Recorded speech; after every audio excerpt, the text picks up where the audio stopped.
በአንዲት የቁርአን አንቀጽ ሙሉ ሌሊቱ ሲያለቅሱ አደሩ። አንቀጿ ይህች ነች። ኢን ቱዐዚብሁም አላህ ወይ ኡመቴን ብትቀጣቸው ፈኢነሁም ዒባዱክ ባሮችህ ናቸው፣ ጥፋተኛም ናቸው።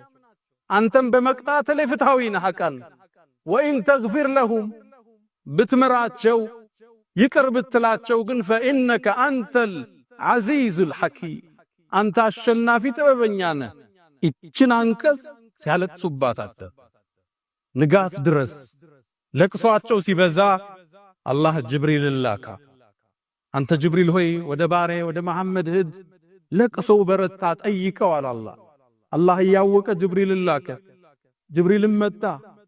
አንተ መሐመድ ሆይ ለቅሶህ በዛ ምን ሆነ ነው ይልሃል አላህ አለው። አንድ መልስን የመለሱ ረቢ ኡመቲ ኡመቲ ጌታዬ በተከታዮቻቸው ጉዳይ እንዳታሳዝነኛ። ጅብሪል ለአላህ አደረሰ። አላህም መልስ ላከ። አንተ ሙሐመድ በኡመቶች ጉዳይ አናስከፋህም እናስደስታለን የሚል መልእክት ለነብዩ አለይሂ ሰላቱ ሰላም ነገ። ይህን ቃል ኪዳን ጠብቀው የውመል ቂያማ አማላጅነት ይቆማል። ከኛ መሃል እኔን የመሰለው አጥፊ ዝሙት ላይ የወደቀው ሪባ የበላው ያጎደለ ብዙ ሰው አለ ከኡመታት። እነሱ ወደ እሳት ቅጣት ይላካል። ከጀሃነም ለማውጣት አማላጅነት አላህ ዘንድ ይቆያል። አላህ ቃል ገብቶላቸዋልና አንተ ሙሐመድ ጀሃነም ውስጥ ከገቡት ቀልባቸው ውስጥ ላኢላሃ ኢላላህ ያለችውን ሁሉ ይዘውጣ ይባላል። የሳቸው ምልጃ ሲያልቅ ሰሃቦቹ አማላጅነት ይገባሉ። ሷሊሖቹ ታቢዒዮቹ ይገባሉ። ደጋጎቹ ልክ የታሰረ ሰው ዱንያ ላይ ለማስፈታት እንደምንሮጠው ዘመድ አዝማዱን ለማውጣት ወደ አላህ ሰው አማላጅ ይቀርባል።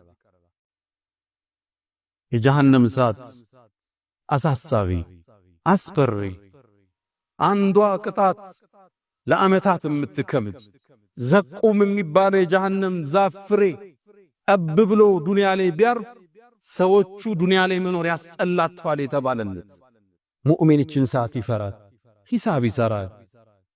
አንዴ በአንድ ሽምግልና ላይ አንዱ ከአንድ ሰው የዛሬ 15 አካባቢ ብዙ ሺህ ዶላር ወሰደባቸውና ካደ። አጀንዳው ላይ ነበርኩና ሚስቲቱ ምን አለች? እኛስ ሰርተን እናገኘዋለን አለች። እሱ የወሰደው ግን ክዶልናል፣ የአላህን ሰዓት እንዴት ሊያረገው ነው አለች። ንግግሯን እስካሁን አረሳው። ሙእሚን ሁሌ ይሰጋል፣ ይጠነቀቃል፣ ውስጡ ይርዳ። ፈመን